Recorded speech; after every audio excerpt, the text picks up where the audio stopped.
सभी को मेरा नमस्कार।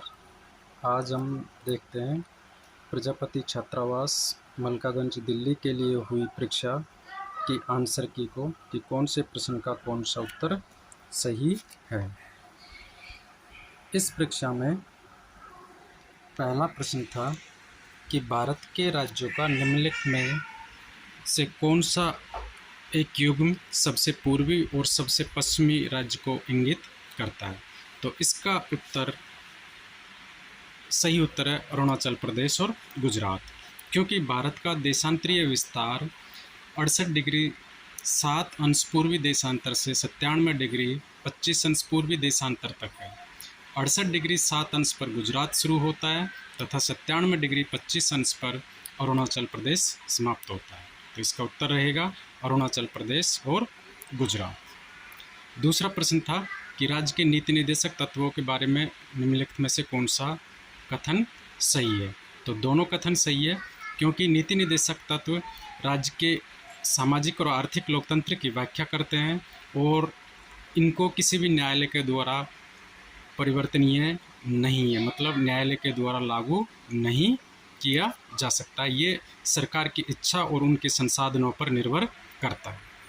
तीसरा प्रश्न रोलट सत्याग्रह के संबंध में था। इसके पहला और दूसरा स्टेटमेंट सही है, क्योंकि तीसरा स्टेटमेंट इसका गलत है। तीसरा, साइमन कमीशन का आगमन हुआ था, ये 1927 में भारत आया था, 1928 में 27 में गठन हुआ था, 28 में भारत आया था। जबकि रोलट जो सत्याग्रह है उसका संबंध है 1919 से। तो दोनों एक समय की घटनाएं नहीं है, इस वजह से ऑप्शन नंबर 3 इसका गलत है। प्रश्न नंबर 4 है कि निम्नलिखित में से कौन भारत के उपनिवेश के आर्थिक आलोचक है। आर्थिक आलोचक का मतलब यहाँ पर यह है कि इसमें यह दिखाया गया है कि इन तीनों विचारकों ने ब्रिटिश की जो शासन प्रणाली थी उसको भारत के हित में नहीं माना है, बल्कि ब्रिटेन के हित में ही माना है। तो उनके द्वारा जो शुरू किया गया औद्योगिकरण वो विदेशी हितों के अनुरूप था, उन्होंने अपने हित के अनुरूप किया है, ना कि भारत के।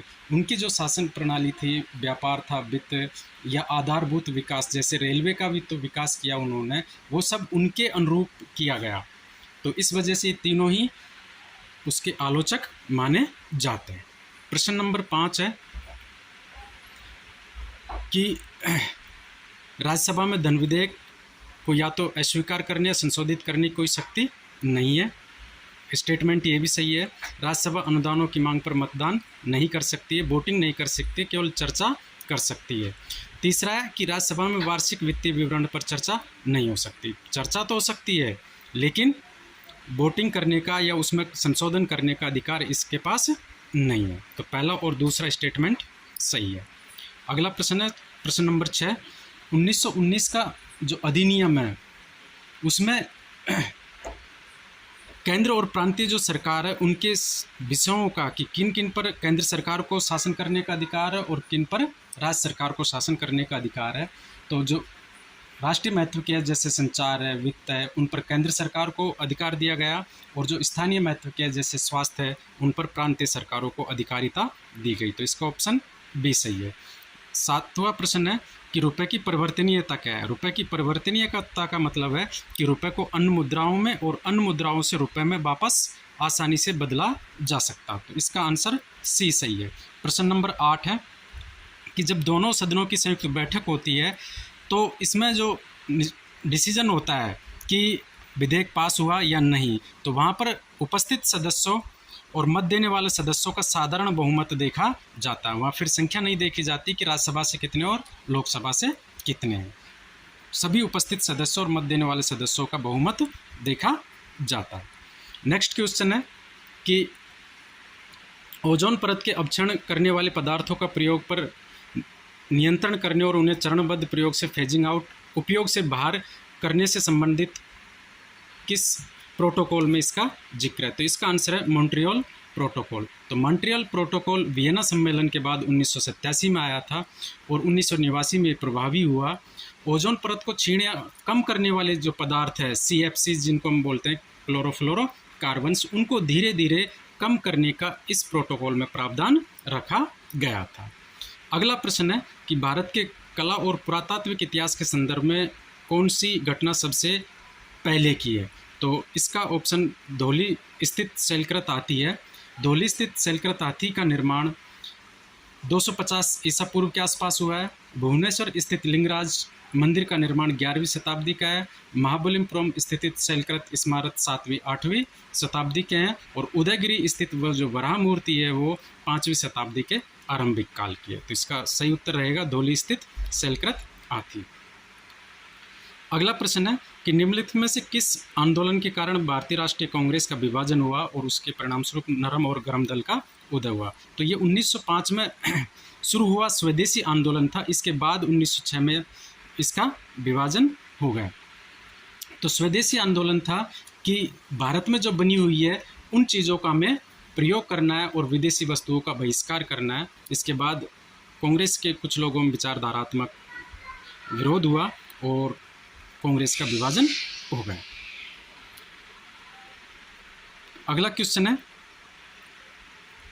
कि उपरोक्त जो 3 राज्य अरुणाचल प्रदेश, हिमाचल प्रदेश और मिजोरम, इनमें से किस में उष्णकटिबंधीय आर्द्र सदापर्णी या सदा हरित वन पाए जाते हैं? तो इसमें अरुणाचल प्रदेश और मिजोरम में। हिमाचल प्रदेश में सदा हरित वन नहीं पाए जाते हैं, वहाँ पर पर्वतीय वन पाए जाते हैं। तो जो सदा हरित वन है या सदा आर्द्र पर्णपाती वन है वो वहाँ पाए जाते हैं जहाँ पर 200 सेंटीमीटर से ज़्यादा बरसात होती है। और भारत के पश्चिमी घाट के पश्चिमी ढाल पर उत्तर पूर्वी क्षेत्र, इसमें जो नॉर्थ ईस्ट के स्टेट है वहाँ अंडमान निकोबार द्वीप समूह में ये पाए जाते हैं। तो इसका आंसर रहेगा सी, केवल 1 और 3। अगला क्वेश्चन है कि भारत में मुद्रास्फीति के संदर्भ में निम्नलिखित कथनों में से कौन सा सही है? तो मुद्रास्फीति होती है जब वस्तुओं की कीमत बढ़ जाती है। तो वस्तुओं की कीमत कब होगी, कब होगी? जब मुद्रा का परिचलन, मनी सर्कुलेशन कम होगा। अर्थात जब लोगों की जेब में पैसे नहीं होंगे तो वो वस्तुएं ज़्यादा नहीं खरीदेंगे और ऐसी स्थिति को कहते हैं कि घटा हुआ मुद्रा परिचलन या मनी सर्कुलेशन कम होता है तो मुद्रास्फीति नियंत्रण में रहती है। अगला क्वेश्चन है कि अंतर्राष्ट्रीय नकदी या लिक्विडिटी की समस्या निम्नलिखित में से किसकी अनुपलब्धता से संबंधित है?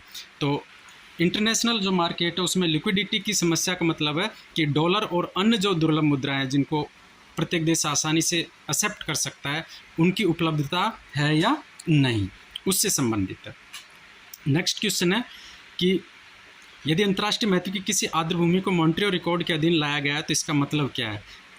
इसका मतलब है कि आर्द्र भूमि में मानव के हस्तक्षेप के कारण यदि कोई परिवर्तन हो रहा है या होने की संभावना है तो उस आर्द्र भूमि को मॉन्ट्रियल रिकॉर्ड के अंतर्गत लाया जा सकता है और फिर सरकार को निर्देश दिया जा सकता है कि इसमें बचाव के लिए कुछ प्रयास करना। तो इसका ऑप्शन ए सही रहेगा।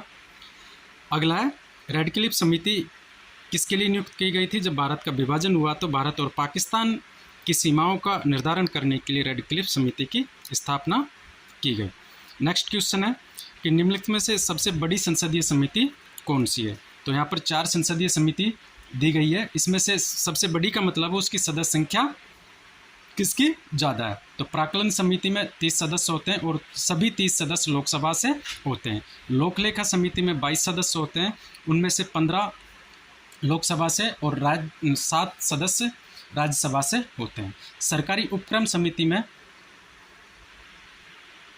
22 सदस्य होते हैं, 15 लोकसभा से और 7 राज्यसभा से।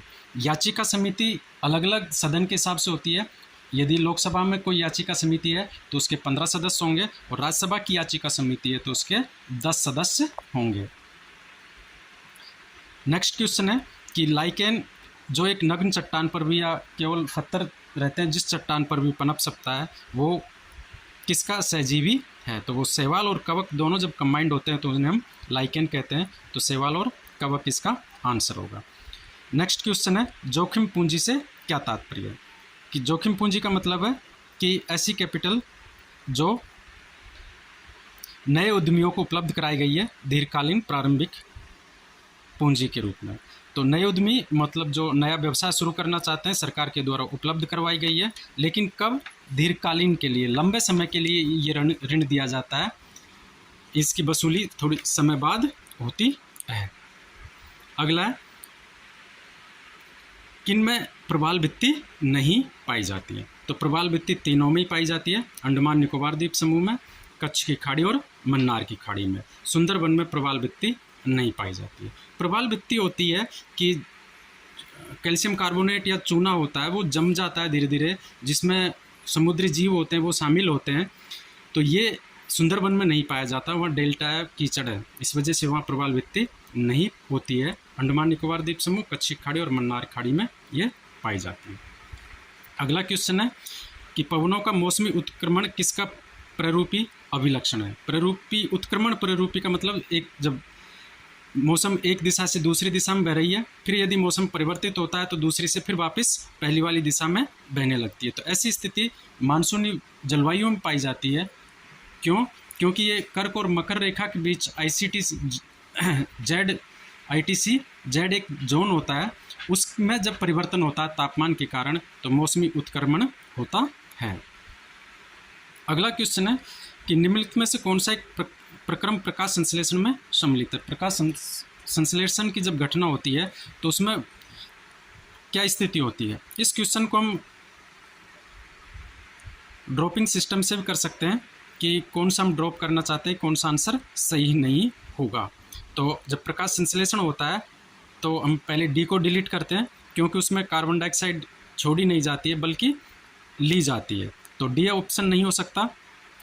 सी में भी इसमें डी ऑप्शन दे रखा है, कार्बन डाइऑक्साइड और जल मुक्त होता है, तो ये ऑप्शन भी गलत है।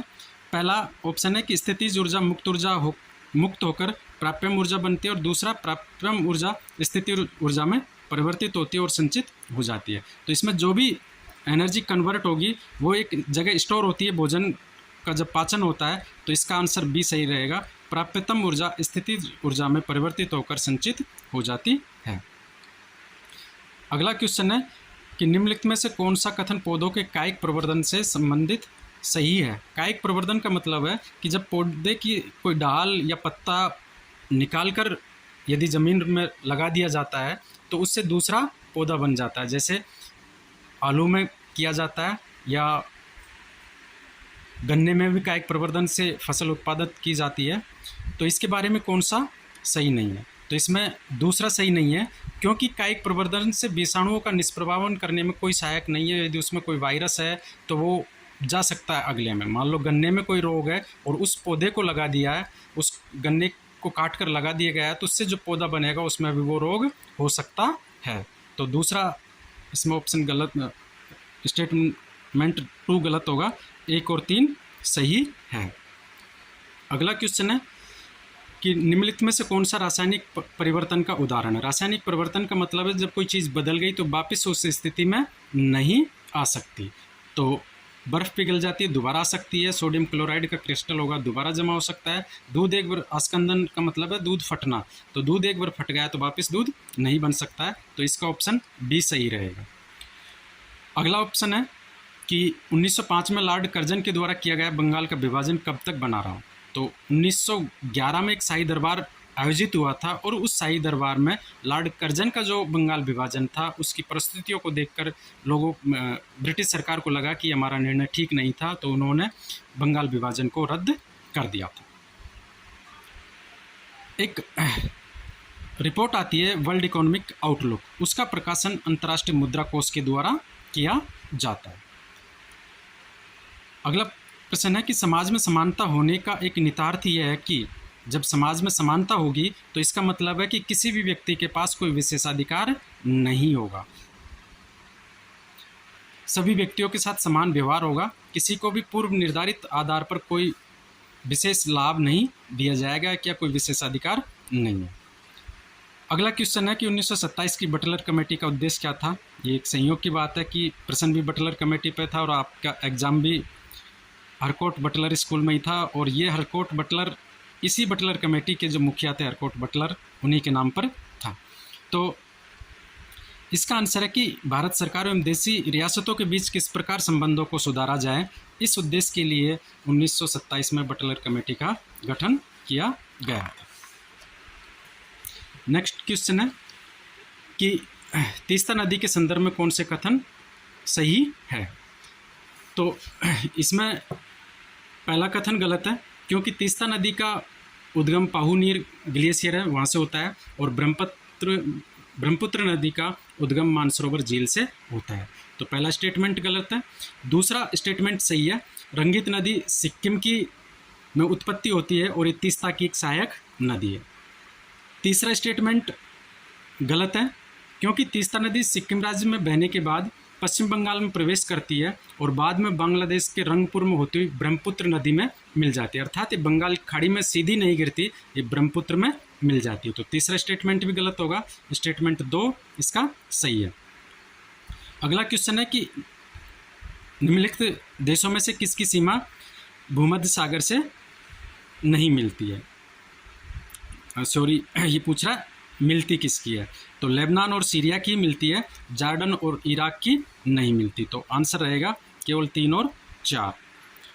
अगला क्वेश्चन है जैव ऑक्सीजन मांग या बीओडी किसे कहते हैं। एक टर्म है, बीओडी का मतलब है कि यदि किसी जलीय तंत्र में, जैसे झील है या कोई और ऐसा जगह है जहाँ पर बहुत ज़्यादा पानी भरा है, तो उसमें यदि प्रदूषित पदार्थों को छोड़ दिया जाता है तो वहाँ पर जो पहले से जीव जंतु है उनको प्रदूषित पदार्थ को तोड़ने के लिए कितनी ऑक्सीजन की मात्रा होगी, उसको हम बोलते हैं बीओडी। इसका मतलब है कि यदि प्रदूषण ज़्यादा है वहाँ तो बीओडी की मात्रा ज़्यादा होगी, और प्रदूषण कम है तो बीओडी की बायो ऑक्सीजन डिमांड कम होगी। तो इसका होगा कि ये प्रदूषण आमापन के लिए प्रयोग लिया जाता है। अगला क्वेश्चन है कि भारतीय इतिहास के संदर्भ में द्वैध शासन सिद्धांत किसे निर्दिष्ट करता है। द्वैध शासन का मतलब है कि एक ही जगह पर 2 शासक रखे जाएं, उसे हम बोलते हैं द्वैध शासन।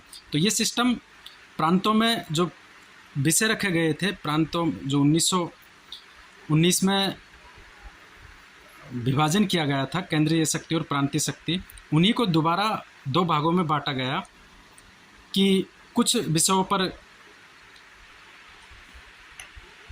जो राज्य के विधानमंडल है उनको अधिकार होगा और कुछ विषयों पर राज्य के जो गवर्नर है उनको अधिकार होगा। तो इसे बोलते हैं प्रांतों को प्रायोजित विषयों का 2 वर्गों में विभाजन, इसी को द्वैध शासन पद्धति बोलते हैं। अगला क्वेश्चन है कि यदि आप घड़ियाल को उनके प्राकृतिक आवास में देखना चाहते हैं तो ये आपको चंबल नदी में मिलेंगे, वहाँ पर प्राकृतिक रूप से मिल जाएंगे। अगला है कि कायिक कोशिका की न्यूक्लियर अंतरण प्रौद्योगिकी somatic cell nuclear transfer technology का अनुप्रयोग क्या है। तो जंतुओं में जो जननीय क्लोनिंग होती है उसमें इसका प्रयोग किया जाता है। भारतीय स्वतंत्रता संघर्ष के संदर्भ में निम्नलिखित घटनाओं पर विचार करना है और सही कालक्रम के अनुसार हमें जमाना है। तो रॉयल इंडियन नेवी में गदर हुआ वो 1946 में हुआ, भारत छोड़ो आंदोलन 1942 में हुआ और द्वितीय गोलमेज सम्मेलन 1931 में हुआ। तो 31, फिर उसके बाद 42 और 46, 3, 2, 1 इसका सही कालानुक्रम होगा। अगला क्वेश्चन है निम्नलिखित में से कौन सा भौगोलिक रूप से ग्रेट निकोबार के सबसे निकट है। तो सुमात्रा जो देश है वो सबसे नज़दीक है ग्रेट निकोबार के। अगला क्वेश्चन है कि बोधिसत्व पद्मपाणि का जो सर्वाधिक प्रसिद्ध चित्र है वो कहाँ का है। तो अजंता की गुफाओं में है ये। नेक्स्ट क्वेश्चन है कि मरुस्थल क्षेत्रों में जल का ह्रास या जल को कम मिसयूज हो, इसको रोकने के लिए उनमें क्या मॉडिफिकेशंस होता है, रूपांतरण होता है। तो जो मरुद्भिद पादप होते हैं उनके जो पत्ते होते हैं मोटे होते हैं और मोमी होते हैं, छोटे होते हैं, और कभी कभार तो उनके जो पत्ते होते हैं वो कांटों के रूप में परिवर्तित हो जाता है ताकि उनसे ज़्यादा वाष्पीकृत ना हो पाए जल। तो 1, 2, 3 सही है। अगला क्वेश्चन है कि कौन सा शहर दिल्ली के सबसे समीप के देशांतर पर स्थित है। दिल्ली से तो दूर है सभी शहर, लेकिन कौन सा देशांतर, मतलब जो दिल्ली का देशांतर उसी के आसपास है, तो इसका राइट आंसर रहेगा बेंगलुरु। आर्थिक तौर पर नेक्स्ट क्वेश्चन है कि आर्थिक तौर पर 19वीं शताब्दी में भारत पर अंग्रेजी शासन का एक परिणाम था। तो क्या परिणाम था, वो थोड़ा सा हमारे भी हित में था, और वो है कि भारतीय कृषि का वाणिज्यीकरण, अर्थात भारतीय जो कृषि है उसका वाणिज्यीकरण हुआ। तो यहाँ से चीज़ें ऐसी उगाई जाने लगी जो विदेशों में बेची जाने लगी, जैसे चाय, कॉफ़ी। नेक्स्ट क्वेश्चन है कि जीपीएस तकनीक का उपयोग निम्नलिखित में से किन क्षेत्रों में हो सकता है। तो मोबाइल फ़ोन में भी जीपीएस होता है, बैंकिंग में भी होता है, और जो पावर ग्रिडों का संचालन होता है उसमें भी जीपीएस तकनीकी का प्रयोग होता है। तो इसका राइट आंसर रहेगा 1, 2, 3। नेक्स्ट क्वेश्चन है कि कार्बन फर्टिलाइजेशन क्या होता है। तो कार्बन फर्टिलाइजेशन का मतलब होता है कि जब वायुमंडल में कार्बन डाइऑक्साइड की मात्रा बढ़ जाएगी तो वहाँ पर जो पादपों की संख्या है वो बढ़ जाएगी। क्यों बढ़ेगी? क्योंकि उनको कार्बन डाइऑक्साइड आसानी से मिल रही है और उनकी वृद्धि तेज़ गति से होगी। तो इसका आंसर ये सही रहेगा कि वायुमंडल में कार्बन डाइऑक्साइड की बढ़ी हुई सांद्रता के कारण बढ़ी हुई पादप वृद्धि। नेक्स्ट क्वेश्चन है कि कौन सी एक कृत्रिम झील है। तो कोडाईकनाल जो तमिलनाडु में है वो एक कृत्रिम झील है। नेक्स्ट क्वेश्चन है कि 1920 में किसने अपना नाम परिवर्तित करके स्वराज सभा रख लिया था।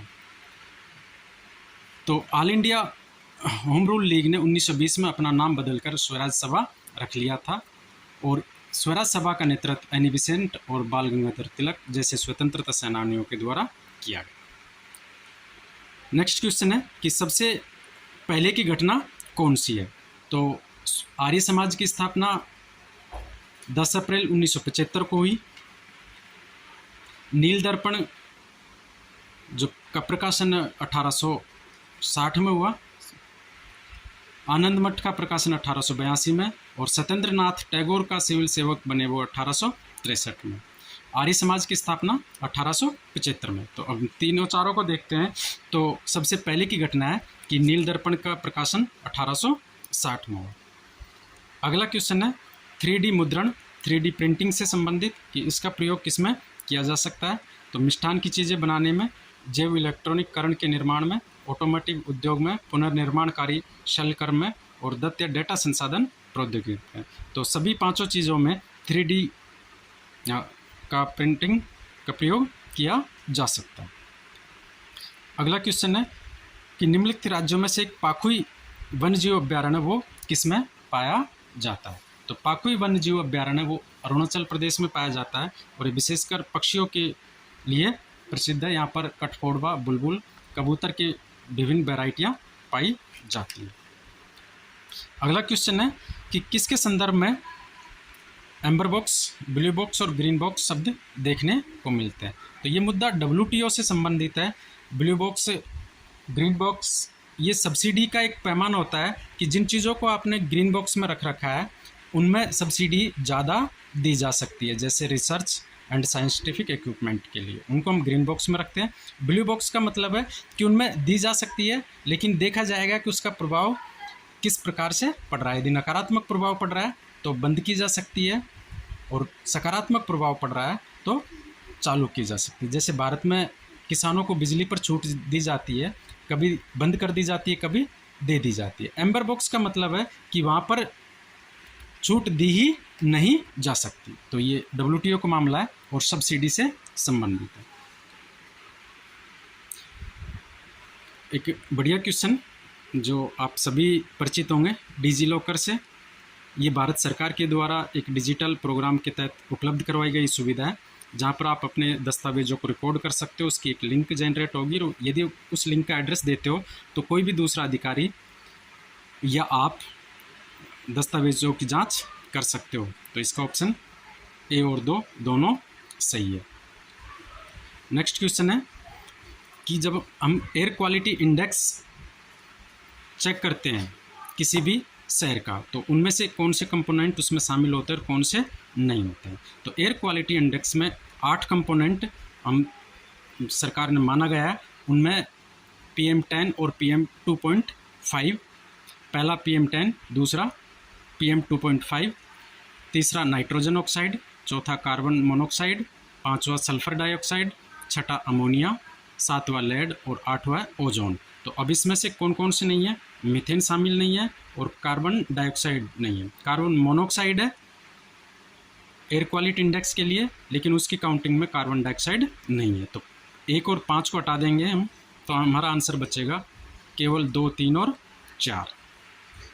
ठीक। ठीक है, तो आप अपना आंसर चेक कर सकते हैं 50 के, क्वेश्चन नंबर 1 से 50। भाग 2 का हम बाद में देखेंगे। Thank you.